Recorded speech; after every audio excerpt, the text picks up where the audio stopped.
बहुत बहुत धन्यवाद सर। बहुत अच्छी चीजों पे आपने लोगों का ध्यान आकर्षित किया। और ये वाकई बहुत जरूरी है एक योग शिक्षक के लिए समझना कि सत्कर्म क्या है, क्यों करना है और किसको करना है। तो जैसा कि आप सब योग शिक्षक हैं, नाम से ही पता है कि छह काम जो है, छह कार्य जो है, ये सत्कर्म के बेसिकली प्योरिफिकेशन के लिए किए जाते हैं। इतना तो एक आम समझ सबकी है। लेकिन आखिर ऐसी क्या गलती होती है कि सत्कर्म का फायदा नहीं मिलता या सत्कर्म करने से लोग परहेज करते हैं? तो उसके पीछे कहीं ना कहीं सत्कर्म की सही समझ ना होना मुझे लगता है पहला कारण है। दूसरा कारण यह है कि सत्कर्म करना किनको चाहिए। क्या सभी को कर लेना चाहिए या कौन सी कंडीशन में नहीं करना चाहिए, ये बहुत जरूरी चीज है। जैसा अभी सर आप बहुत सारे पहलुओं पे चर्चा कर रहे थे, तो मैं एक एक करके सटकर्म की ओर बढ़ता हूं और उन्हीं चीजों पे बात करते हैं जो आमतौर पे आप करते हैं। जैसे एक बड़ी सामान्य सी क्रिया है, कुंजल कहते हैं।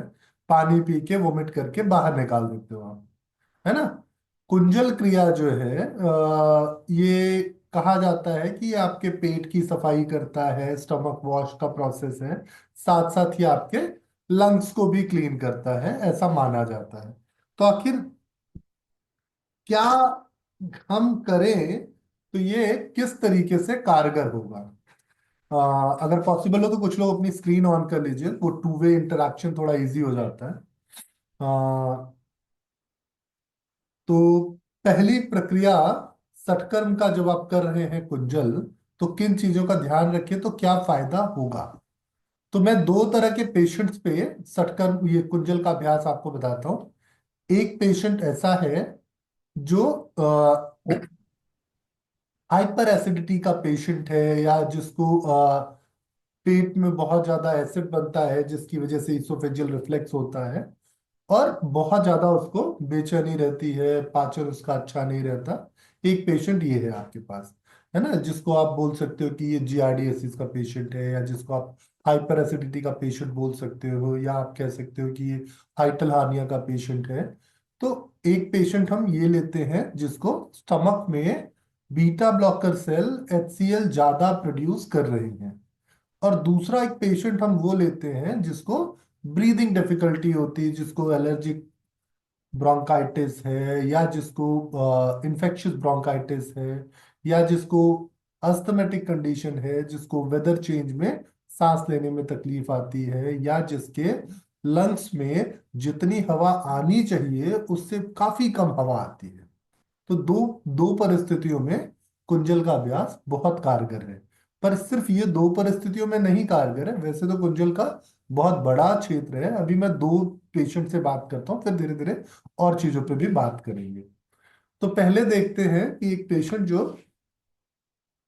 आपके पास आया, जिसने बताया कि मुझे बहुत ज्यादा एसिडिटी रहती है, खट्टी ढकारे आती हैं, मुंह में खट्टा पानी आ जाता है, ईसोफेजियल रिफ्लेक्स रहता है, पेट फूल जाता है, टाइट हो जाता है, मुझे थोड़ी तकलीफ रहती है। तो मैं एंटासिड्स लेता हूँ, स्पेशली जेलिसिल जेल्स, या ये जो एंटासिड्स आते हैं मार्केट में बॉटल्स में, आप यूज करते होंगे, वो एंटासिड्स ले लेता हूँ। या फिर मैं कभी गैस की दवाई खा ली, एसिडिटी की दवाई खा ली।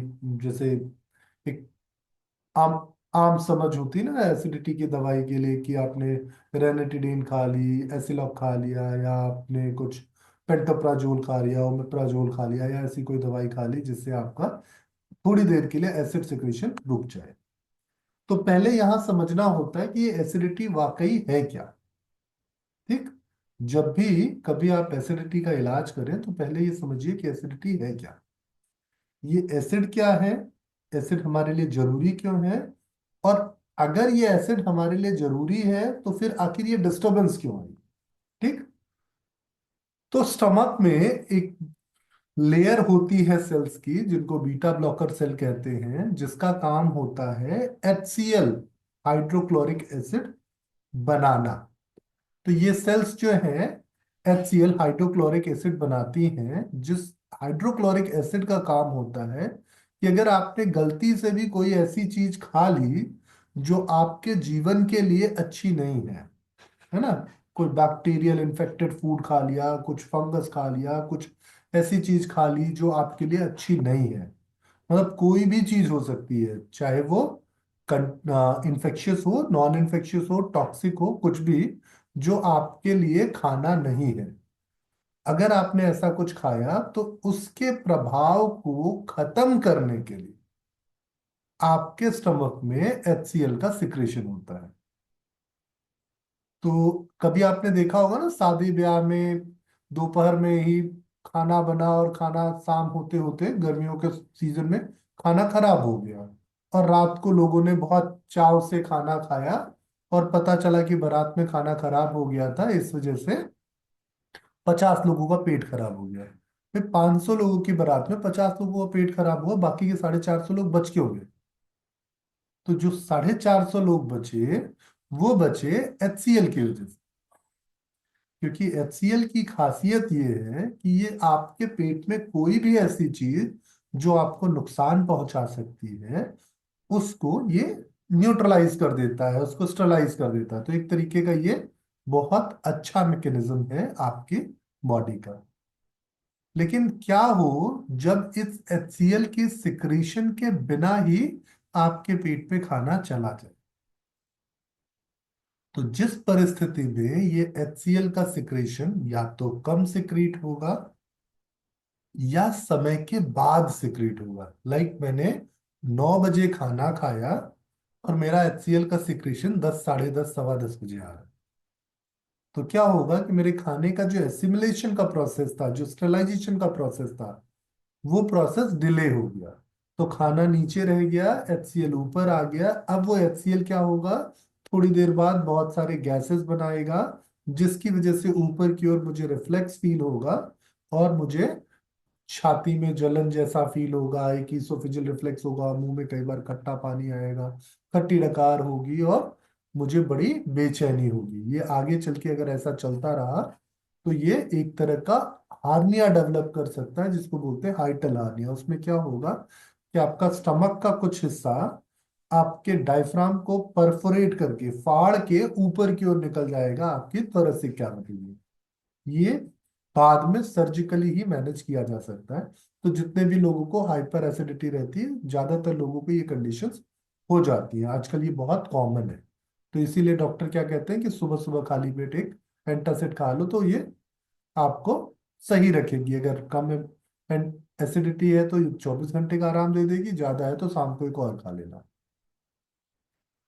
तो ये HCl का सिक्रेशन जब गलत समय पे होगा तो ये आपके लिए नुकसानदायक है, और ये HCl का सिक्रेशन जब सही समय पे होगा तो ये आपके लिए बहुत कारगर है।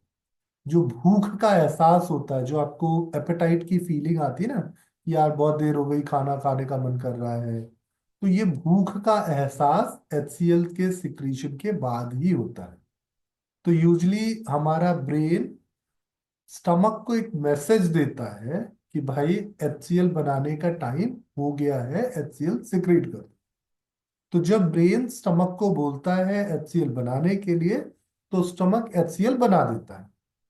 अब उसके बाद हमारी रिस्पॉन्सिबिलिटी ये होती है कि उस HCl में खाना मिला दें। लेकिन हम तो थोड़े और ज्यादा बुद्धिमान हैं।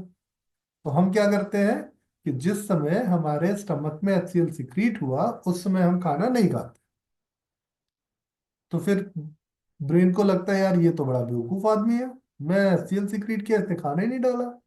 तो ऐसा 2 दिन, 4 दिन, 10 दिन, 50 दिन जब ऐसे चलता रहा, तो ब्रेन ने कहा अच्छा ठीक है, कोई बात नहीं, मैं 9 बजे की जगह 10 बजे HCl सिक्रीट करूंगा। तो ब्रेन बोलता है स्टमक को, भाई तू अभी 9 बजे सिक्रीट कर रहा था, अभी 9 बजे मत करना, 10 बजे करना। 9 बजे या 10 बजे हाइपोथेटिकल टाइम बता रहा हूँ, कैसे फिक्स होता है वो भी अभी थोड़ी देर में चर्चा करेंगे।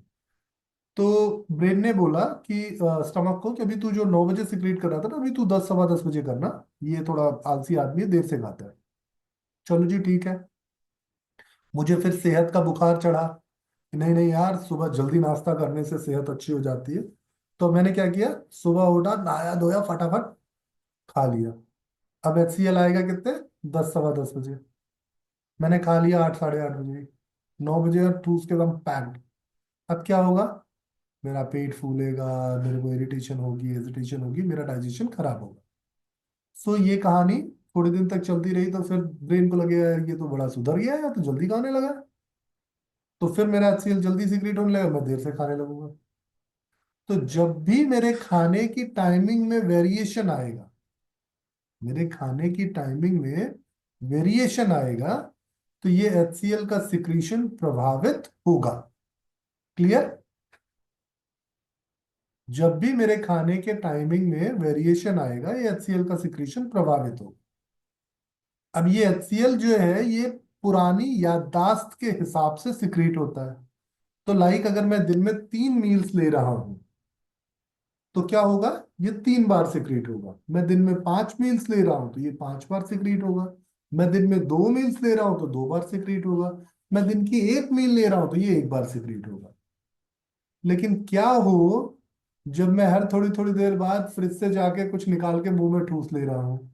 है, कुछ नहीं, ऐसे ही टहलते हुए गए, फ्रिज में चॉकलेट रखी थी, एक टुकड़ा तोड़े मुंह में डाले चले गए। हम्म। चिप्स का पैकेट देखा, अरे यार चलो 2 चिप्स मुंह में डाली, चबा ली, चल दी। हम्म। चाय पीने का मैंने, यार चाय बना दो, एक चाय पी ले, तो थोड़ा आलस लग रहा है। चाय पी रहे, थोड़ा लाओ भुजिया चख लेते हैं। तो जब मैंने ऐसे छोटे छोटे पीसेस में खाना चालू किया, है ना, मैं घर से निकला, सामने मुझे एक वड़ा पाव का स्टॉल दिखा, यार वड़ा पाव यहाँ के बड़े फेमस है, चलो आए इतनी दूर तक खा लेते। तो जब मैंने इस तरीके से खाने की अपनी आदत बना ली, तो मेरा ब्रेन बेचारा क्या क्या याद रखेगा? हम्म। मेरा ब्रेन कंफ्यूज हो जाएगा। तो मैं जितनी बार खाऊंगा, बेचारा उतनी बार कोशिश करेगा सिक्रीट करने की। तो क्या होगा? मैं हाइपर एसिडिटी का पेशेंट हो जाऊंगा। क्लियर? अब क्या होता है कि हर एक लेबर की एक सामर्थ होती है ना। जैसे आप अपने घर में किसी डोमेस्टिक हेल्प को जब हायर करते हैं, तो जब हायर करना होता है तो क्या कहते हैं, दीदी हमारे घर में तो बस 2 ही लोग रहते हैं, कुछ ज्यादा बर्तन वर्तन होता नहीं है, तो छोटा सा हमारा घर है, फटाफट आप साफ कर दीजिए, बर्तन धुल दीजिएगा। है, तो बताइए कितना लेंगी? तो डोमेस्टिक हेल्प बोलती है, दीदी देखो 5,000 का रेट चल रहा है, आपके परिवार में लोग कम है, आप 500 कम कर दीजिए। तो आप बोलो अरे दीदी इतना काम तो हमारे यहाँ है ही नहीं है, और आप चिक चिक करके दीदी से 2,000 रुपये में तय कर लेते हो। अब दीदी भी खुश, चलो 2,000 रुपये का काम मिल गया है। दीदी आती है और एकदम रोबोट जैसे फटाफट फटाफट आपके घर का बर्तन धुले और सफाई की और चली गई। फिर 3 दिन बाद आप क्या कहते हो, दीदी यार थोड़ा सा ये आटा गूंद दो ना। दीदी बोलती चलो कोई बात नहीं, आज थोड़ा आटा गूंद देते हैं। दीदी थोड़े मटर छील दो। दीदी यार वो पीछे देखो ना, वो कबूतर ने सब गंदा कर दिया, दीदी साफ करके जाना। दीदी ये गमला जो है ना, ये इसको बालकनी में ठीक नहीं लगा, इसको आगे की ओर रखते हैं। अब हर रोज आपके पास क्या हुआ, दीदी के लिए एक अलग सा काम आने लगा। तो अब दीदी क्या करेंगी? फ्रस्ट्रेट होंगी। अब दीदी मुंह खोल के तो नहीं कह पाएंगी कि मुझे अभी घर छोड़ना है। तो दीदी धीरे धीरे धीरे धीरे काम करती रहेंगी, लेकिन जिस दिन दीदी को कोई अच्छी अपॉर्चुनिटी मिलेगी, आपको टाटा बाय बाय बोल जाएंगी। क्यों बोल जाएंगी? क्योंकि जो आप उनको पे कर रहे हो और जो उनसे आप काम ले रहे हो, दोनों के बीच में अंतर है। लेकिन क्या हो कि जब आप दीदी को ये सारे काम कराओ, लेकिन टाइम टू टाइम ग्रीट करते रहो। फेस्टिवल्स पे, दीदी हम मॉल गए थे तो सोचा ये साड़ी आपको अच्छी लगेगी, आपके लिए ले आए, है ना। दीदी ये मिठाई आई है, हम मिठाई तो खाते नहीं है, आप बच्चों के लिए ले जाओ। तो अब क्या दीदी छोड़ के जाएंगी? नहीं। सिर्फ अंतर कहाँ आया? आपके व्यवहार में। ठीक इसी तरीके से, अगर आप अपने दिमाग को, दिमाग कौन है? दिमाग है आपकी दीदी। ठीक, अपने दिमाग को सही तरीके से सैलरी देते रहो, तो दीदी क्या करेंगी? बहुत फुर्ती से काम करेंगी। और अगर दिमाग को सही तरीके से सैलरी नहीं दोगे, तो दीदी क्या करेंगी? बहुत डिस्टर्ब काम करेंगी। होता है ना कई बार जब दीदी नाराज होती है तो बर्तन आपके साफ नहीं होते। बेड के नीचे तो झाड़ू ही नहीं जाती है, सोफा कभी खिसकता ही नहीं है। दीदी बोलती है अरे दीदी बहुत भारी है, ऐसे ही करके चली जाती हैं। तो क्यों होता है ऐसा? क्योंकि उनको काम चोरी की आदत पड़ जाती है। तो यही हमारी सबसे बड़ी गलती होती है एसिडिटी के लिए। अब दिमाग को जब हम एक्स्ट्रा पे करेंगे तो कैसे करेंगे? ब्रेन को स्लो डाउन करके। तो जब भी मेरा ब्रेन स्लो डाउन होगा, हर बार क्या होगा? बूस्ट होगा। तो मैं जितने मिनट के ध्यान में बैठूंगा, मैं एक एक मिनट भी काउंट कर रहा हूँ, थेरेपेटिक वे पे एक एक मिनट भी काउंट कर रहा हूँ।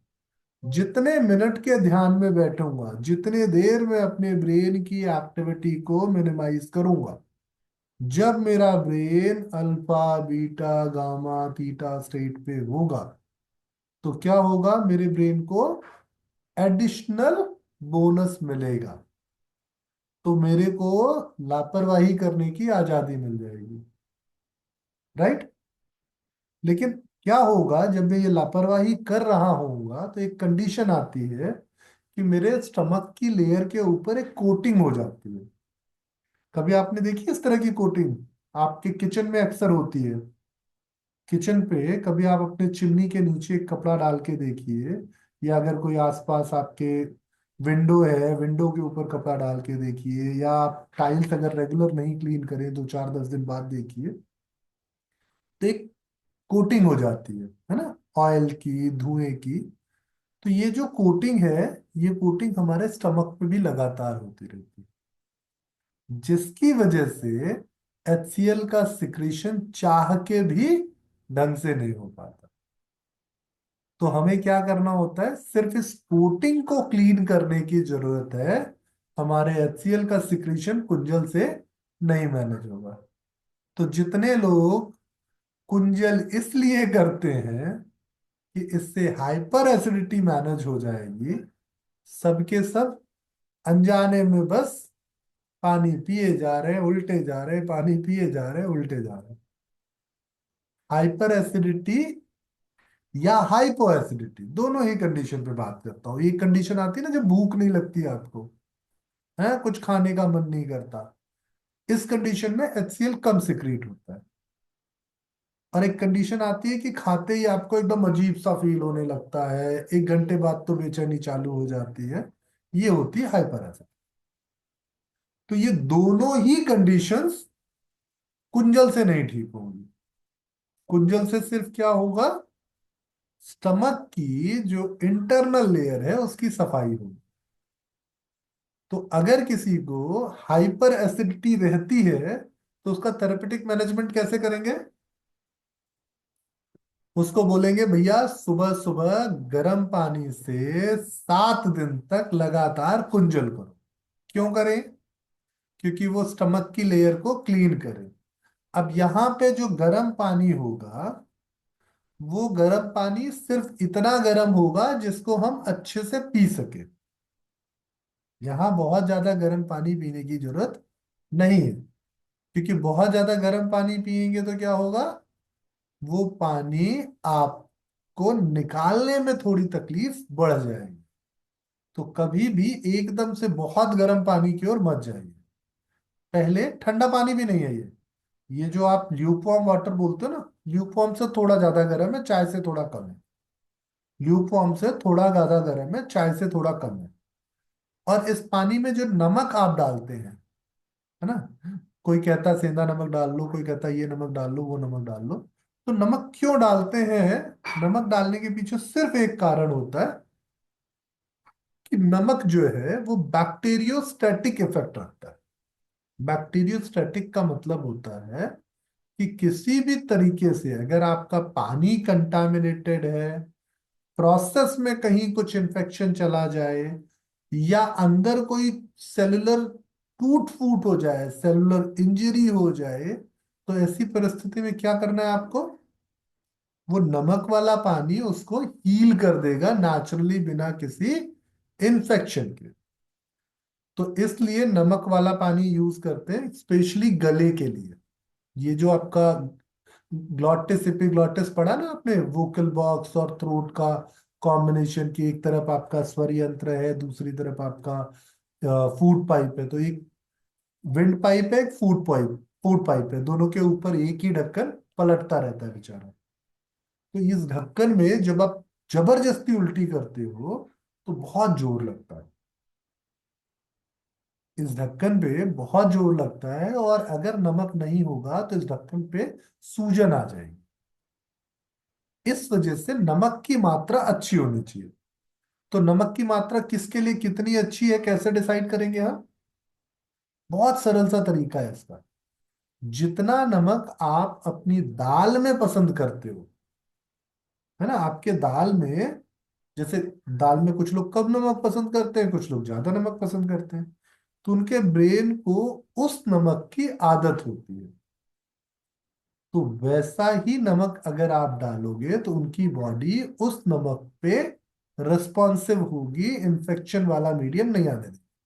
अगर ये नमक की मात्रा कम हो गई तो बुरी है, और अगर ज्यादा हो गई तो क्या होगा? इरिटेट करेगी। तो इसलिए नमक की मात्रा आपके दाल के नमक के बराबर होनी चाहिए। पानी की गर्माहट ल्यूक वार्म से थोड़ा ज्यादा, चाय से थोड़ा कम होना चाहिए। अब एक सबसे जरूरी चीज जो है वो ये है कि पानी पी लिया, पानी निकाल लिया, पर इसको जब भी करें कुछ दिनों तक लगातार करें। जब आपके फर्श पे थोड़ी गंदगी हो जाती है, थोड़ा फर्श आपका, मानो आपने टाइल्स नहीं लगा रखी, टाइल्स क्लीन करना थोड़ा इजी हो जाता है, लेकिन वो पुराने मार्बल फ्लोर्स जिसकी घिसाई होती थी, उसमें आप कितना भी पोछा लगाइए, कुछ सालों बाद आप देखोगे आपको घिसाई कराने की जरूरत पड़ती थी। क्यों पड़ती थी? क्योंकि उसमें छोटे पोर्स हैं, कहीं ऐसा गंदगी जम जाती है जो क्लीन नहीं हो पाती है आपके रेगुलर क्लीनिंग से। तो ठीक उसी तरीके से आपके स्टमक में भी ये जो लेयर बनती है, ये लेयर, जैसे आप देखो कभी दांत में देखो, एक दिन ब्रश ना करो, दांत से ऐसे खुरुच के निकालो, एक लेयर बन जाती है। ऐसा किचन में कहीं पानी इकट्ठा हो जाए, वहां पे हर जगह ऐसी एक लेयरिंग बनती है। तो सोचो स्टमक में कितना गंदगी डाल रहे हो आप, कितनी मोटी लेयर बनती होगी। तो इस लेयर को क्लीन करने में कम से कम 7 से 15 दिन लगते हैं। तो जो जितना ऊटपटांग खाता है, जो जितना ट्रांस फैट ज्यादा खाता है, उसको उतना लंबे समय तक कुंजल लगातार करने की सलाह देनी चाहिए। और कुंजल लगातार करने से सिर्फ लेयर क्लीन होगी, मतलब HCl का सिक्रीशन का रास्ता साफ होगा बस। खाना सही समय से जब तक नहीं खाओगे आप, तब तक एसिडिटी की समस्या कभी खत्म नहीं। क्यों? क्योंकि मेरा दिमाग याददाश्त पे काम कर रहा है, उसको पता है कि कल मैं 10 बजे खाया था, तो आज मुझे 10 बजे फिर खाने की जरूरत होनी चाहिए। तो ये याददाश्त बिल्ड किया, स्टमक को क्लीन किया, हाइपर एसिडिटी बाय बाय। बहुत सिंपल है। ये दवाई खाने से तो बहुत ही सिंपल है। लाइफ टाइम दवाई खाता रहा, दवाई खाता रहा, दवाई खाता रहा, और कुछ नहीं हुआ, क्योंकि पैसेज तो कभी क्लीन नहीं होगा। तो मेरे जो पूर्वज थे कितने वैज्ञानिक थे कि उनको पता था कि कोई और दूसरा तरीका नहीं है। मॉडर्न साइंस भी इसी से इंस्पायर होके एक प्रैक्टिस कराती है ये। जब आप कोई जहर खा के हॉस्पिटल पहुंचता है, तो उसको एक राइस ट्यूब डाल के उसका स्टमक वॉश कराते हैं, जिससे वो टॉक्सिन्स एब्जॉर्प्शन में ना जा पाए। तो आप समझो कि हमारे पूर्वज इतने वैज्ञानिक थे कि उन्होंने कहा कि हर मौसम के बदलाव में अगर एक बार आप, क्योंकि आप देखते हो ना, जो वेदर चेंज होता है तो आपके खाने की आदत थोड़ी बदलती है। तो एक बार आप अगर कुंजल कर लोगे तो क्या होगा, आपका स्टमक फिर से आपकी बॉडी के नीड के अकॉर्डिंग HCl का सिक्रीशन मेंटेन कर देगा। तो जब अगर HCl का सिक्रीशन अच्छा होता रहा तो आपके शरीर में कभी कोई गंदी चीज जा ही नहीं पाएगी। मतलब कभी भी आपका डाइजेस्टिव सिस्टम बीमार ही नहीं होगा। कितनी अच्छी चीज है। सिर्फ एक कुंजल करिए और कभी आपका डाइजेस्टिव सिस्टम बीमार ही नहीं हो। तो कितनी अनोखी और बेहतर चीज उन्होंने डिजाइन की थी। तो ये तो हुआ कुंजल। निकिता, अगर बुरा ना माने थोड़ी देर में ले लूं, बस 5 मिनट और बोलूंगा मैं। तो एक स्थिति हो गई कुंजल की, हाइपर एसिडिटी की। कुंजल से हाइपर एसिडिटी कभी भी नहीं खत्म होगी, इस चीज को हमेशा समझिएगा। जब तक आपके खाने पीने की आदत सही नहीं होगी, हाइपर एसिडिटी कभी ठीक नहीं होगी। तो एसिड बैलेंस के लिए टाइमली आपका खाने का रूटीन होना चाहिए। तो जब 15 20 दिन 25 दिन 30 दिन आप एक समय पे खाना खाना चालू करेंगे, तो आपका ब्रेन उस टाइम को नोट कर लेगा। हमारे बॉडी में एक बहुत अच्छा क्लॉक है, जिसको कभी बैटरी नहीं लगाना पड़ता। वो हमारी हर एक्टिविटी के हिसाब से अपना टाइम जोन बदलता रहता है कि अभी मुझे किस टाइम जोन पे चलना है। तो जिस टाइम जोन से आप उसको चलाएंगे, वो उस टाइम जोन से चलेगा। और ये आपके खाने और सोने की आदत पे निर्भर करता है। तो एक बार खाना वो भी अच्छा है, 2 बार खाना वो भी अच्छा है, 3 बार खाना वो भी अच्छा है, 5 बार खाना वो भी अच्छा है। खाना कोई बुरा नहीं, लेकिन लगातार एक जैसी आदत बनाना जरूरी। तो अगर आप दिन के 5 मील ले रहे हो छोटे छोटे, तो ये भी बुरा नहीं है। आजकल मॉडर्न साइंस के डॉक्टर बोलते हैं ना, छोटे छोटे मील्स तो और काफी बार मील्स तो, ये भी बुरा नहीं है। और जो ट्रेडिशनल थोड़े जानकार हैं वो कहते हैं या तो 2 बार खाओ या एक बार खाओ। तो जो 2 बार खाने की सलाह देते हैं वो एक टर्म बोलते हैं इंटरमिटेंट फास्टिंग, है ना। और जो एक बार खाने की सलाह देते हैं वो कहते हैं शाम के समय पे खाओ। तो ये तीनों चीजें बुरी नहीं है।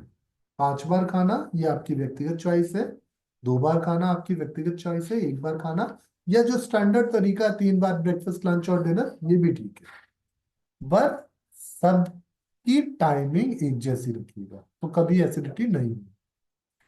अब दूसरी स्थिति में आते हैं। दूसरी स्थिति जो है वो है किसी के लंग्स में, किसी के लंग्स में सूजन आ गई है। इसको बोलते हैं ब्रोंकाइटिस। लंग्स में एक्चुअली सूजन नहीं आती। जो लंग्स के भीतर ब्रोंकियल ट्यूब चलती है, जो जिसके जरिए हवा अंदर जा रही है अलवलाई तक, जब इस ट्यूब में सूजन आ जाती है तो क्या होता है, अभी जैसे मेरी ये पाइप इतनी मोटी है, अब इसमें अगर सूजन आ जाएगी तो पाइप क्या होगी, और पतली हो जाएगी, ऐसी हो जाएगी। तो इसका जो पैसेज है वो नैरो हो जाएगा। तो ये पैसेज नैरो होने की वजह से मेरे लंग्स को हवा कम जाएगी। तो मेरी जो टाइडल कैपेसिटी है वो कम हो जाएगी, लंग्स में एयर स्टोर करने की क्षमता कम हो जाएगी। तो मेरी सांस जल्दी जल्दी थकने लगेगी, मुझे जल्दी जल्दी तकलीफ होने लगेगी। तो इस चीज को बेहतर करने के लिए कुंजल बहुत अच्छा तरीका है। अब सोचिए, न तो हम लंग्स में पानी डाल रहे हैं, और फिर भी ये अच्छा तरीका है। कैसे है ये समझते हैं। जब भी हम पेट में पानी डालेंगे, और गर्म पानी, यहाँ पे जो पानी का टेम्परेचर है वो गर्म पानी की सलाह दे रहा हूँ, जितना गर्म आप पी सकते हो। तो धीरे धीरे धीरे धीरे जब आप अभ्यास करोगे, तो आपके पानी का टेम्परेचर ग्रेजुअली इंक्रीज करना होता है। जब भी आप थेरेपेटिकली कोई रेस्पिरेटरी डिसऑर्डर पे कुंजल कराने की कोशिश कर रहे हो, तो पानी का टेम्परेचर बहुत बढ़े। नमक वैसे ही पहले जैसा ही रखिएगा, पानी का टेम्परेचर बढ़ा देता है। अब जब ये पानी का टेम्परेचर बढ़ता है, स्टमक से पानी को बाहर निकालने के लिए आप स्टमक की कॉन्ट्रैक्शन में जाते हो, तो आपका डायफ्रामेटिक मूवमेंट इंक्रीज हो जाता है, जिसकी वजह से आपका पल्मोनरी सर्कुलेशन डिस्टर्ब हो जाता है। दरअसल हमारी बॉडी में 2 जगह ब्लड प्रेशर नियंत्रित होता है। इसके लिए एक बड़ा अच्छा सा ब्लड प्रेशर का सेशन है, यूट्यूब पे हमने फ्री कर रखा है, आप जरूर देखिएगा। हमारी बॉडी में दो जगह ब्लड प्रेशर नियंत्रित होता है, और दो बार हमारा हार्ट ब्लड प्रेशर को बूस्ट करता है। एक बार जब पूरी बॉडी का डीऑक्सीजनेटेड ब्लड वेना कावा पे आता है ना, तो एक सुपीरियर और इंफीरियर वेना कावा जो है वो मिलती कहाँ है, मेरे राइट एट्रियम में। राइट एट्रियम से राइट वेंट्रिकल को जाती है, और राइट वेंट्रिकल से ये पंप होके कहाँ पहुंचती है, लंग्स को। तो जब एक बार एट्रियम में आई, तो क्या हुआ, ब्लड का जो पुराना प्रेशर था, इसको एक एग्जांपल से समझो तो अच्छा आएगा। जैसे मानो 100 mm Hg का प्रेशर लगा के, 100 mm Hg का प्रेशर लगा के मेरा नीचे का ब्लड आया राइट एट्रियम में। तो अब एट्रियम ने क्या किया, कॉन्ट्रैक्शन किया, तो 10 mm Hg का प्रेशर बढ़ा दिया। तो ये क्या था, 100 mm कितना हो गया, 110 हो गया राइट वेंट्रिकल में। ठीक। अब राइट वेंट्रिकल ने भी एक,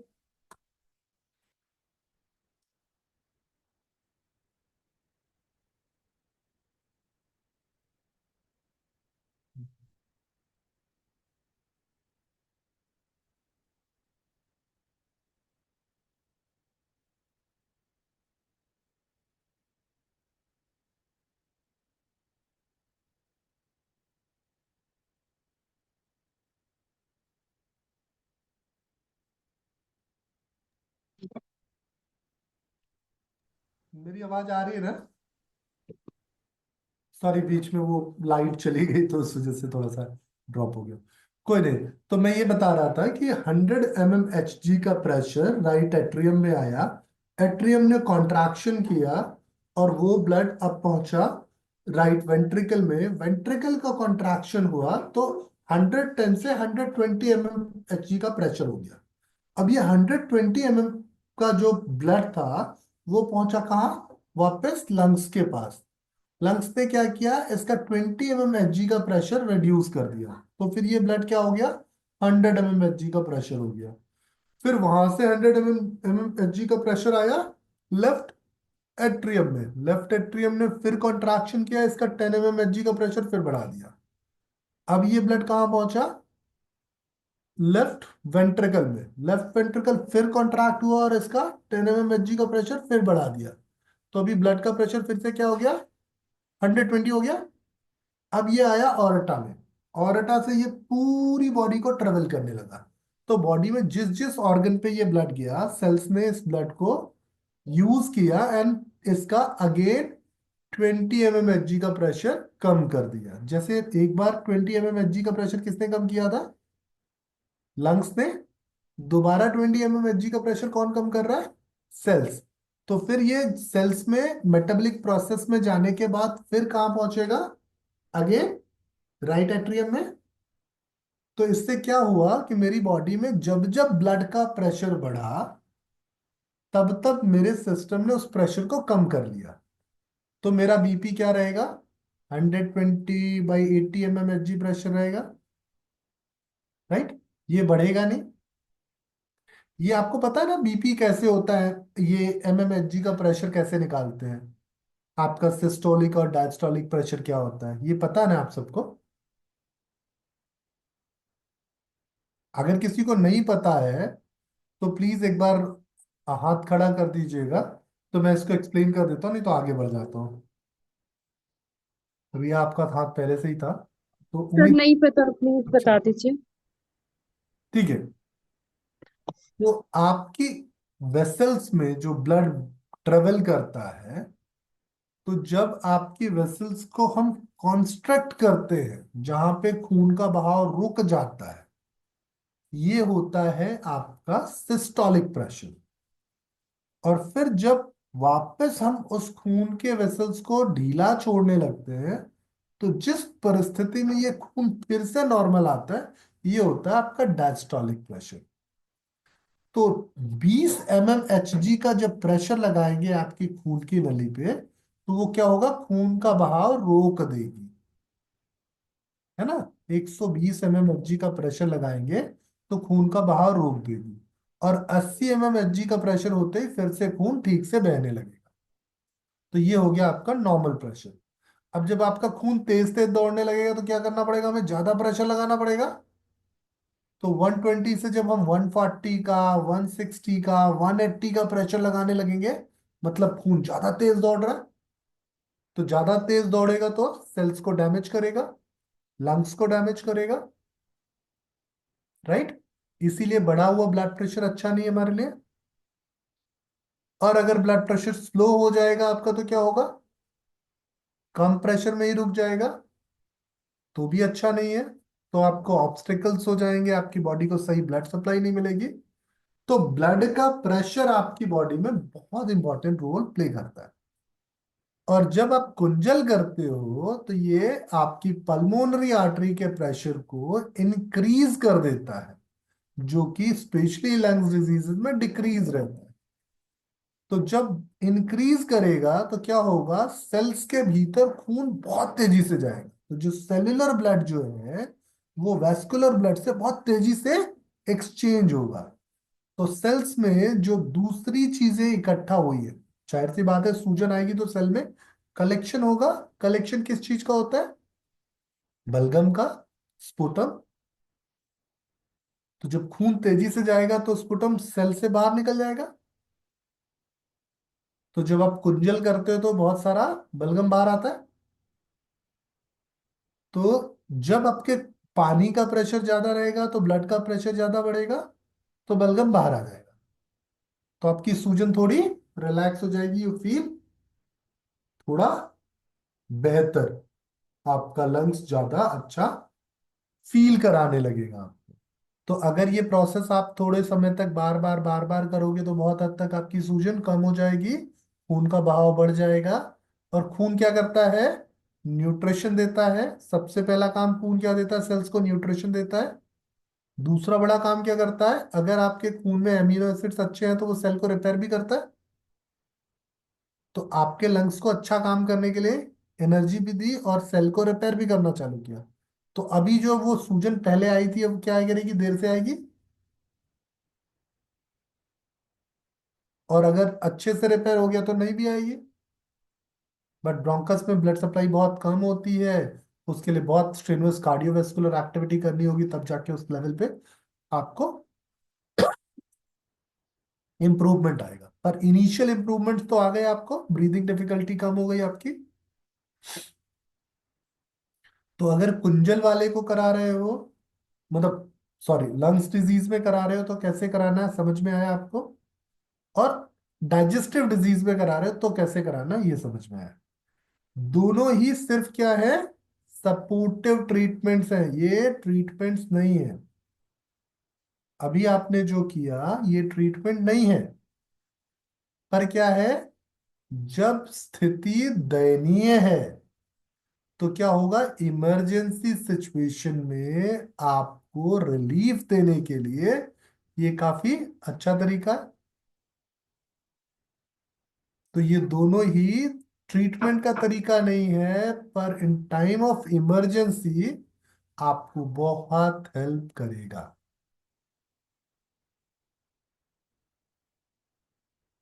चलिए तो आज कुंजल पे ही छोड़ते हैं, अगली क्लास में आगे बढ़ेंगे।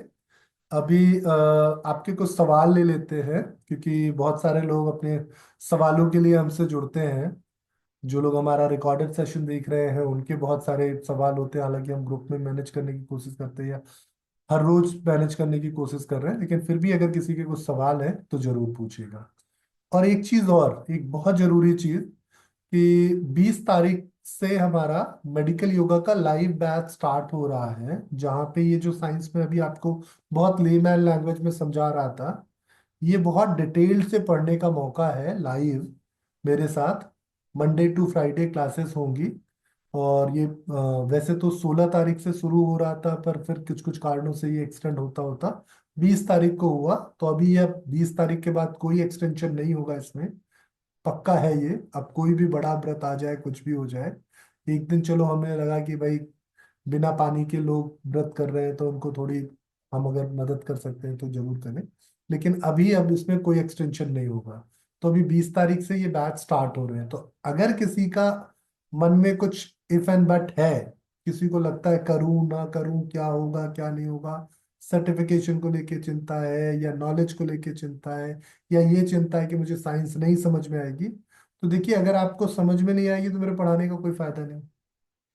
सर्टिफिकेशन के लिए अगर आप चिंतित हो तो देखिए आप पहले से ही योगा टीचर हैं, आपको योग सिखाने से कोई नहीं रोक सकता। तो अगर आपके पास एक और सर्टिफिकेट हो जाएगा तो प्लस होगा। तो किसी भी चीज को लेके अगर कोई चिंता हो तो सारी चिंता बगल में रखिए, इस कोर्स में एनरोलमेंट कीजिए और लोगों के इलाज में अपनी मदद दीजिए, अपना सहयोग दीजिए, है ना। इससे दो फायदे होंगे, पैसे भी ठीक ठाक मिलने लगेंगे और सोसाइटी पे थोड़ी रिस्पेक्ट भी हो जाएगी आपकी। तो बस इंतजार मत कीजिए, इनरोल कीजिए। चलिए आपके सवाल लेते हैं अब।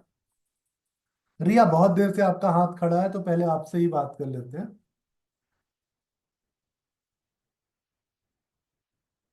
रिया। जी सर। Sir good morning. ऐसे तो गुड आफ्टरनून हो गया सर। मैं ये पूछना चाह रही थी, मेरी एक पेशेंट है जो योगिनी है, वो उसको एसिड बनता है पेट में। हाइपर एसिडिटी तो रहती ही है, एसिड बनता है, पर वो टाइम टू टाइम ही खाती है। मतलब उसका बहुत पर्टिकुलर टाइम है कि अगर ब्रेकफास्ट करना है तो फ्रूट, देन दिन को खाना। बहुत स्लिम टिलिम भी है, पर देन बहुत एसिड बनता है। माइग्रेन एसिडिटी के मेरी कारण हो मेरी जाता है, मेरी ड्रिप मेरी पूरी लगती है। बात फिर सुनी नहीं। मैंने बताया था ना नहीं। दीदी को मिठाई का डब्बा देना है, साड़ी देनी है, वो नहीं दे जी रही। जी। ओके। देखिए दीदी हमारा ब्रेन है ना। हम्म। ब्रेन को जितनी सैलरी मिल रही है उससे ज्यादा काम कर रहा है। तो हाँ। अभी क्या करना है, ब्रेन को एडिशनल सैलरी देनी है। एडिशनल सैलरी कैसे मिलेगी ब्रेन को? ब्रेन को स्विच ऑफ करके। और ब्रेन को ओके। स्विच ऑफ करने का सबसे अच्छा तरीका है ध्यान में जाना। तो जो ध्यान ओ। की इतनी ज्यादा महत्वता बताई जाती है, उसके पीछे यही बड़ा कारण है। क्योंकि जितना आप दीदी को प्लीज करोगे, दीदी को गिफ्ट दोगे, दीदी उतना आपके लिए बेहतरी से काम करती है। सही बात है ना। जी तो जी अगर जी। आप रोज 5 मिनट भी शांत बैठते हो तो आप देखोगे आपका ब्रेन आपके प्रति थोड़ा ज्यादा जिम्मेदार हो जाएगा। तो ये जो आपकी योगिनी है ना, ये अपने ब्रेन का बहुत ज्यादा यूज कर रही है। आप उनसे बात करोगे तो पता चलेगा कि इनका ब्रेन बहुत हाइपर एक्टिव है, बॉडी उस हिसाब से स्लो है। तो जब तक ब्रेन ज्यादा काम कर रहा है और ब्रेन को आराम नहीं मिलेगा तो ये दिक्कत आएगी। Thank you sir. जी। आइए अनिल जी, संतोष जी। सर कुंजल किन किन को नहीं करना चाहिए? वाह बहुत अच्छा सवाल, ये मैं अगली अगले हफ्ते तक पहुंचने वाला था, पर आपने पहले ही पूछ लिया। गुड। सो अभी जो मैंने पूरा सिस्टम आपको समझाया ना, 20 mmHg का प्रेशर इंक्रीज या डिक्रीज हो रहा है। तो अगर किसी का प्रेशर नॉर्मल से 20 mmHg एक्स्ट्रा है तो फिर भी हम कर सकते हैं, क्योंकि 20 mm का वेरिएशन हम दे पाएंगे। लेकिन अगर 20 mmHg से ज्यादा एक्स्ट्रा है तो नहीं करना चाहिए। तो अगर किसी का BP 150/100, 150/100 with medicine, without medicine, दोनों ही कंडीशन पे सुन लीजिए। विद मेडिसिन, विदाउट मेडिसिन है तो कुंजल मत ट्राई कीजिएगा। अगर किसी का बीपी 140 हो गया है, विद मेडिसिन विदाउट मेडिसिन, बहुत आराम से कुंजल करा सकते हैं। किसी को अल्सर है, अगर किसी को पेप्टिक अल्सर है, स्पेशली पेप्टिक अल्सर है, या किसी को अगर मानिए हाइटल हार्निया है, तो बिना उनके डॉक्टर के सलाह के कुंजल मत कराइए। क्योंकि ऐसी कंडीशन में कुछ ऐसी दवाइयां चल रही होती हैं जो उसके ऊपर एक कोटिंग करती हैं। पता लगा दवाई चल रही है और आपने कुंजल कराया, दवाई का असर खत्म हो गया। तो ये दो स्पेशल कंडीशंस हैं जहां पे आपको कुंजल नहीं करनी। पहली, हर्निया में? दवाई चल रही हो जब किसी के हाइटल हार्निया या पेप्टिक अल्सर की, तब दूसरी, किसी का बीपी 150/100 mmHg से ज्यादा या इतना हो। अगर 140 आ गया तो कर सकते हैं, क्योंकि 140 को 120 हमारी बॉडी बना ले जाए। ठीक है संतोष जी। abdominal hernia में सर, abdominal hernia hernia। नहीं कर सकते, उसमें कोई दिक्कत नहीं। वो एब्डोमिनल हार्निया जो होता है ना, उसमें इंटेस्टाइन जो है वो डायफ्राम की मसल्स को परफोरेट करके जाती है। तो यस सर। अम्बाइलिकल हार्निया होता है, ये नेवल बार के हाँ। ऊपर होता है, इससे कोई दिक्कत। Hmm. Thank you sir, thank वहां तक पानी नहीं जाएगा। Good afternoon sir, sorry to interrupt you sir. Sir मुझे बीपी है, लेकिन मैं 40 mg की टेस्ला ले रही हूँ। पर कुंजल मैंने किया था, तो उसमें जो षटकर्मा का कोर्स किया था मैंने मोरारजी से, तो सर ने 1 TSP सॉल्ट डलवाया था उसमें। तो मैंने किया था, तो मुझे मतलब नौशिया भी हुआ, प्लस आइज के नीचे पफिनेस आ गई थी। लेकिन मुझे काफी रिलीफ भी मिला, आराम मिला। पर मैंने उसमें किया था, तो मैंने सर से ये डिस्कस भी किया था कि सर मेरे बीपी है और मैं टेस्ला 40 भी ले रही हूँ, तो कर सकते हैं? तो सर ने कहा आप कर सकते हो, तो ठीक है सर, आपके ओपिनियन के अकॉर्डिंगली भी ठीक है।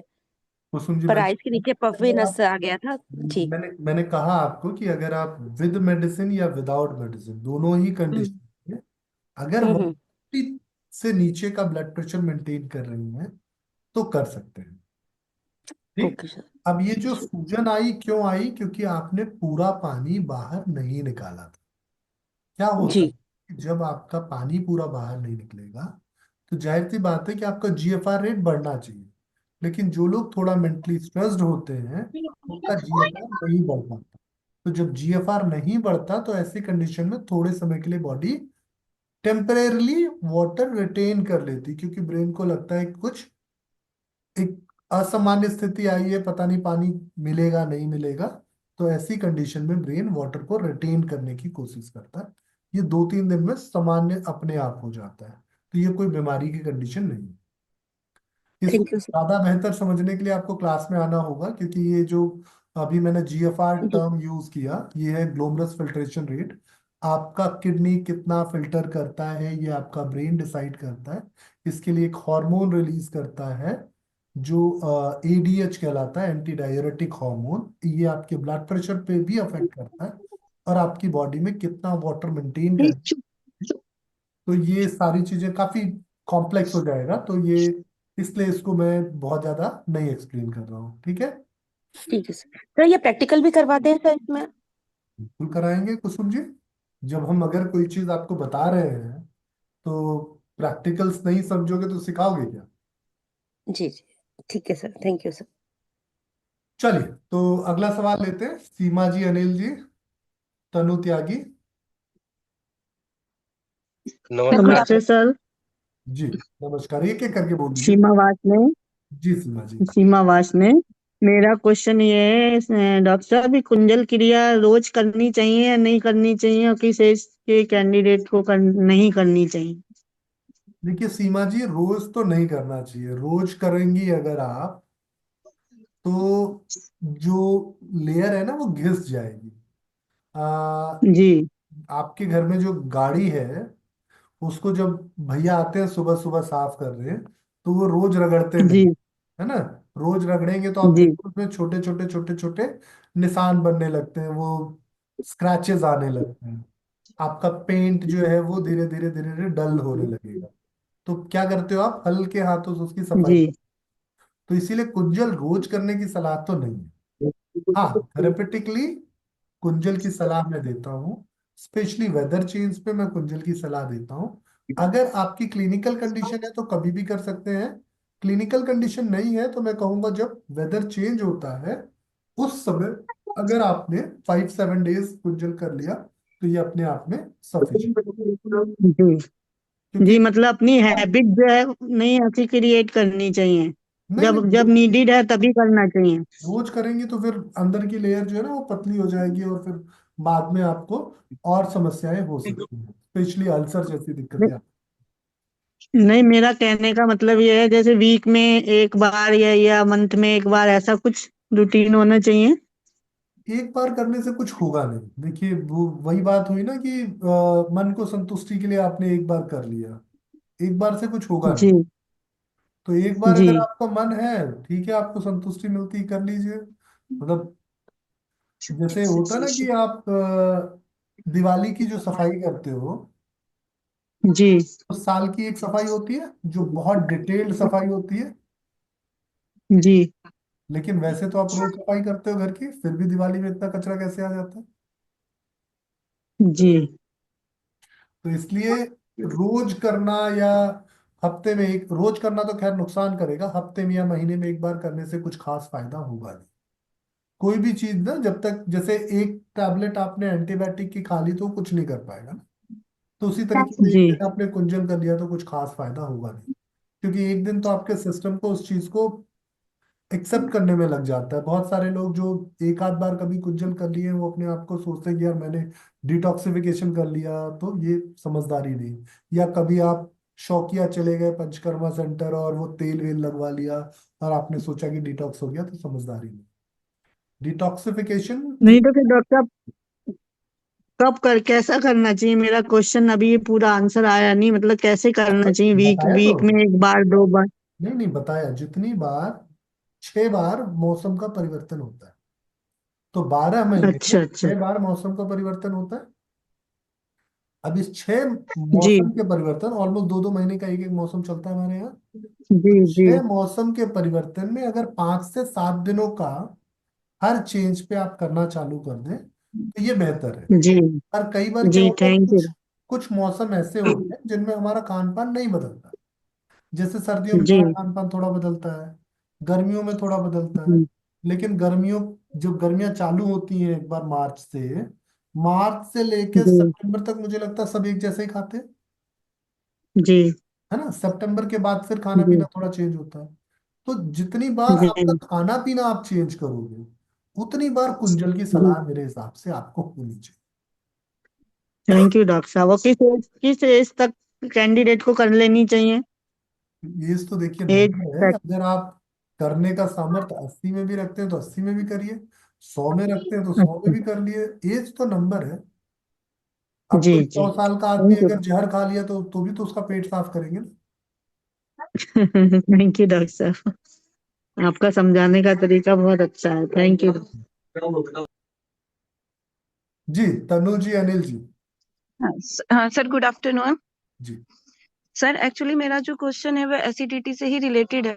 सर मेरा मुझे जैसे एसिडिटी बनती है तो फिर उसके बाद मुझे बहुत ज्यादा घबराहट होती है। घबराहट में क्या धड़कन तेज हो जाती है और बहुत ही अजीब सा फील होने लगता है।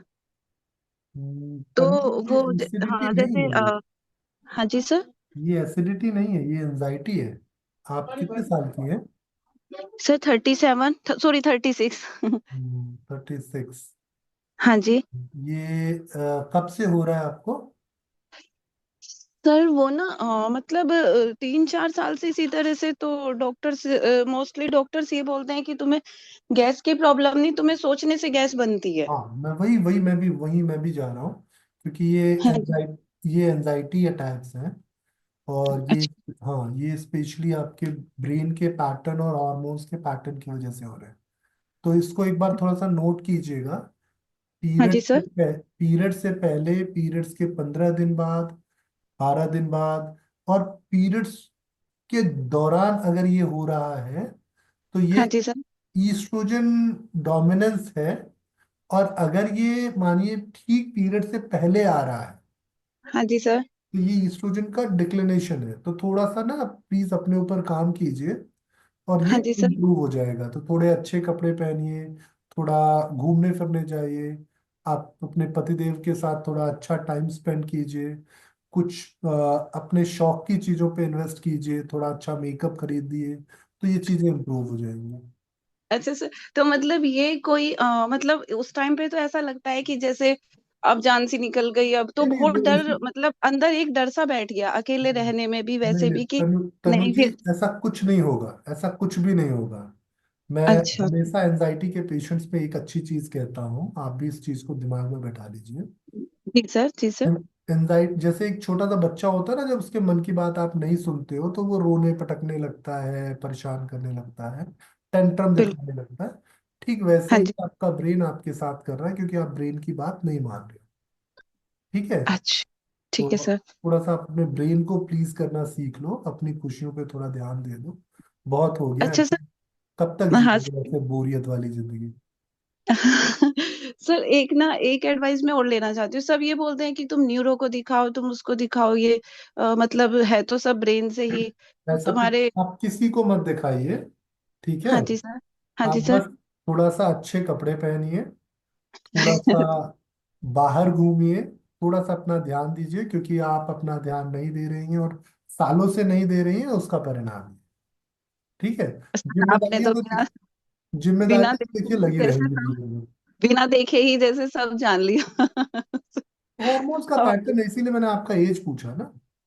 अच्छा, वाकई में आप ठीक है sir. Thank you so much. Thank you sir. हाँ, इसके लिए हमारा एक बहुत अच्छा कोर्स है, वुमेन वेलनेस हाँ का, जी जिसमें सर। जी हम सर, बताइए। हाँ हाँ, जी। एक हमारा बहुत अच्छा कोर्स है वुमेन वेलनेस का। जो लोग पढ़ रहे होंगे वो बताएंगे भी कि हम जी सर। महिलाओं के स्वास्थ्य को बहुत आसानी से समझ सकते हैं। सिर्फ जी जरूरत सर। है थोड़ा सा चीजों को समझने की। आप में से कोई है जो वुमेन वेलनेस का कोर्स देख रहा हो?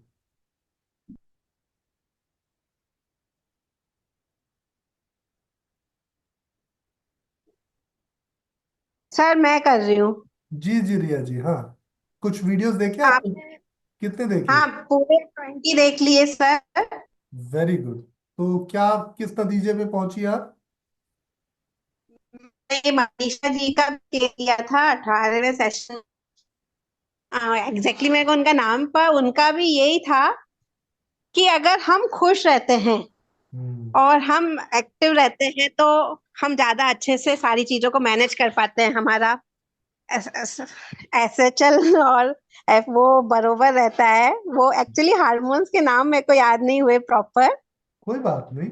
मतलब आप रिलेट कर पा रही ना जो अभी मैंने तनु को एडवाइस दी? जी। और बहुत सही एडवाइस दी सर आपने उनको, क्योंकि उनको कोई बीमारी नहीं है कि उनको न्यूरो सर्जन को दिखाना है। उनका खुश रहना ही उनके स्वास्थ्य को अच्छा कर देगा। बिल्कुल। ये उनके हॉर्मोन्स को इम्प्रूव करेगा और चीजें बेहतर। तो तनु, आप अगर खर्चा करना चाहती है ना, तो जी सर। मैं आपको 50% डिस्काउंट पे हाँ मात्र जी सर। 5500 रुपये में अपना कोर्स दे दूंगा। न्यूरो सर्जन की ठीक है सर। एक विजिट इससे ज्यादा की होगी। और इस नहीं सर, वो कोई प्रॉब्लम नहीं है। बट सर मैं ना अब वाकई में ही मतलब वो चीज है ना कि अभी काफी लाइव पड़ी है, अभी से ही इस वाली चीज में आ गई तो मैं तो कुछ भी नहीं नहीं, नहीं। वो मतलब आप घर खुद पे आइए। अगर आप खुद आइए घर। पहले देखिए, इसमें मैं आपको ही दोष दूंगा। दरअसल हाँ आपको जी। ही नहीं, ज्यादातर हमारी जो भारतीय महिलाएं हैं ना, वो हाँ जी सर। परिवार का ध्यान रखते रखते अपनी कब बिल्कुल लापरवाही बिल्कुल। करने लगती है ना। तो हाँ जी। इसमें हाँ जी, वही। आपको, आप हमारा कोर्स जरूर खरीदिए। जितनी भी फीमेल्स को थोड़ी दिक्कत होती है ना, उनको मैं थोड़ा फोर्स करके भेजता हूँ। सर तो इसकी चलो, अब अभी तो आपकी क्लास चल रही है और बहुत के क्वेश्चंस होंगे, तो सर इसके लिए मैं मतलब पर्सनली आपसे कैसे कांटेक्ट कर सकती हूँ कि हाँ मेरा मुझे ये मोबाइल कोर्स। मेरा मोबाइल नंबर लिख लीजिए, 8800। सर एक सेकंड, अभी मैं जी। एक सेकंड। प्लीज ऐसा करते हैं कि कोई एक मेरा मोबाइल नंबर प्लीज टाइप कर दीजिए। सर अगर आप हो तो आप टाइप कर दीजिए। आप मैसेज में देख लीजिएगा, बाकी हम जी किसी और। 88। जी सर बताइए। 88। 8800 जी सर। 575762। 5। सर एक बार मैं रिपीट कर रही हूँ। 8800575762। हाँ जी। जी सर, मैं सर फोन ने करती हूँ। ग्रुप में डाल दिया है। सो हाँ जी। मतलब वो चैट में आ गया है, तो आप मैच कर लीजिए। चलिए दूसरे सवाल पे चलते हैं अनिल जी आपके, क्योंकि नमस्कार सर। जी नमस्कार अनिल जी, बताएं। सर जैसे कुंजल क्रिया के बारे में आपने बहुत अच्छे से समझा दिया। हम्म, तो मैं ये समझना चाह रहा था कि मतलब पानी कितना लेना चाहिए इसके अंदर। ये बड़ा अच्छा सवाल है, पर ये बड़ा ट्रिकी सवाल है। इसका इसका कोई पैमाना नहीं है पानी कितना लेना चाहिए। जितना पानी आप आसानी से पी सकते हैं बिना जी। ब्रेक के, वो आपके जी। लिए आइडियल क्वांटिटी है। ये 1 लीटर भी हो सकता है, 1.5 लीटर भी हो सकता है, 2 लीटर भी हो सकता है, और 500 ml भी हो सकता है। जिस पानी को बिना ब्रेक किए आप लगातार पी सके, वो पानी एक बार में आपके लिए बेहतर है। एक बार जब आपने ये पानी निकाल दिया, फिर दोबारा पानी पी के फिर से निकालने की कोशिश कीजिए। अब कितनी बार निकालना है ये अक्सर लोग कंफ्यूज रहते हैं। तो जब तक आपके पानी में एसिड के बुलबुले आ रहे हैं, एसिड का एक जी सामान्य स्वभाव होता है कि जब वो पानी में घुलता है ना, तो एयर के बबल्स बनाता है। तो जब आप जी किसी भी प्लेन सरफेस पे, टब में, घास पे, या जमीन पे, फर्श पे, कहीं पे भी पानी गिराएंगे वोमिट करके, तो आप देखेंगे उसमें बुलबुले बहुत सारे आ रहे हैं। तो जब तक ये बुलबुले आ रहे हैं, तब तक आपको पानी पी के बार बार पानी निकालने की जरूरत होती है। तो कई बार क्या होता है ना, कुछ लोग थक जाते हैं, तो मैं सलाह देता हूँ कि एकदम से एक ही दिन सब कुछ साफ नहीं होगा। आप कम से कम 7 से 15 दिन तक लगातार कर लीजिए। तो जैसी आपकी स्थिति हो उस हिसाब से आप 5 days, 7 days, 10 days, 15 days plan कर सकते हैं। इससे आपको बहुत आराम हो जाएगा। मैंने सर एक बार 6 साल पहले किया था, एक मेरे को नजला पड़ गया था, बहुत ज्यादा नाक बह रही थी, तो एक बुजुर्ग ने मुझे बताया यही क्रिया बिल्कुल। जी जी। तो मैंने जिस तरह किया तो उन्होंने मुझे बताया था कम से कम 1 से 1.5 लीटर पानी बाउल करके भगोने में, हम्म और 2 चम्मच नमक डालना, सेंधा नमक। हम्म फिर जब वो पीने लायक हो जाए तो उसको सारा एक बार में पी लेना, धीरे धीरे, एक एक 2 2 गिलास करके। जी। फिर अपनी दोनों उंगलियां जीभ पे अंदर करना है गले में, तो तुम्हें उल्टा आ जाएगा वो पानी। हाँ जी। तो मैंने सेम ऐसे ही किया, तो तुम्हारी छाती में जमा हुआ बलगम वगैरह वो आएगा। जी हाँ जी। तो वो तभी एक ही दिन किया था सर मैंने तो ये तब तो, लेकिन उन्होंने बताया था आपको लूज मोशन भी लगेंगे। तो मेरे को लूज मोशन भी लगे, तो बोला उन्होंने नीचे से भी सफाई होगी, आपको ऊपर से भी सफाई होगी। लेकिन लूज मोशन इसलिए हुए क्योंकि पूरा पानी नहीं निकला था। जी तो जब भी कोई कुंजल करे, तो जी लूज मोशन से उसको परेशान नहीं होना। ऐसे टाइम पे जिसको भी लूज मोशन हो, एक बहुत अच्छी सलाह होती है, कुछ प्रोबायोटिक्स आते हैं, या कुछ आप देखोगे ना, ऐसे छोटे छोटे रेप्सूल्स आते हैं, या कुछ पाउचेस आते हैं, कुछ सिरप आता है। जैसे याकुल्ट वाला एक ड्रिंक आता है, तो याकुल्ट वाला तो खैर बहुत छोटे उस पे है। पर आपको कुछ ऐसे, जब भी ऐसा लूज मोशंस हो, तो कुछ ऐसे प्रोबायोटिक्स लेने चाहिए। इससे बड़ी राहत हो जाएगी। तो प्रोबायोटिक्स अगर लोगे आप, तो आपके गुड बैक्टीरिया वापस फिर से बन जाएंगे, और कुछ डैमेज आपको डाइजेशन में होगा नहीं। तो कुंचल करते वक्त इस चीज का विशेष ध्यान रखना चाहिए। इवन पोस्ट संख प्रक्षालन, संख प्रक्षालन पे जब हम चर्चा करेंगे तो उस पर डिस्कस करेंगे कि पोस्ट संख प्रक्षालन भी ये करना बहुत जरूरी होता है। इसीलिए संख प्रक्षालन के बाद एक विशेष तरह के खाने की सलाह दी जाती है, कुंजल के बाद एक विशेष तरह के खाने की सलाह दी जाती तो मुझे सर रिलीफ तो बहुत हुआ था, एक टाइम करने पे ही मुझे काफी रिलीफ हो गया था, चेस्ट में भी नाक में भी सब ठीक हो गया था, लेकिन ये पता नहीं था कि कम से कम 5 से 7 दिन करना चाहिए है। हाँ नहीं, पाँच से मौसम के सात दिन अनुसार। करेंगे ना तो आराम आपका थोड़ा लंबा और बेहतर हो जाएगा। तो अब बेहतर समझ में आ गया सर।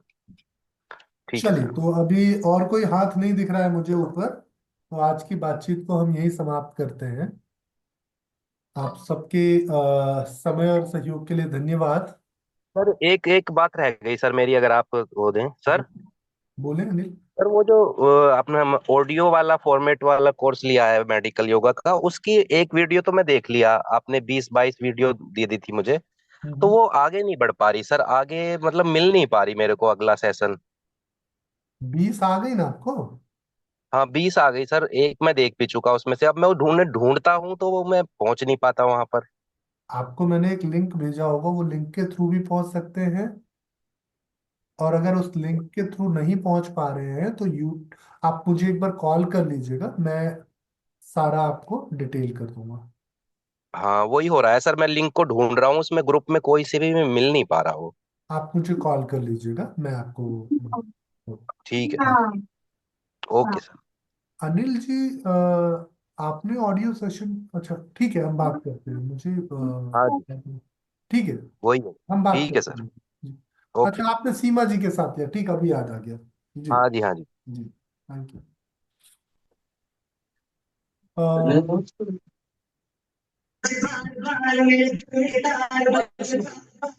सीमा जी प्लीज बंद कर दीजिए, अभी हम समाप्त करते हैं। आप सबके समय और सहयोग के लिए धन्यवाद। धर्मवीर सर, आपका बहुत बहुत धन्यवाद कि आप बहुत शिद्दत से इस पूरे सेशन को ऑर्गेनाइज करते हैं, और आपकी बदौलत ही कि हम इतने सारे लोग जुड़ पाते हैं। तो धन्यवाद।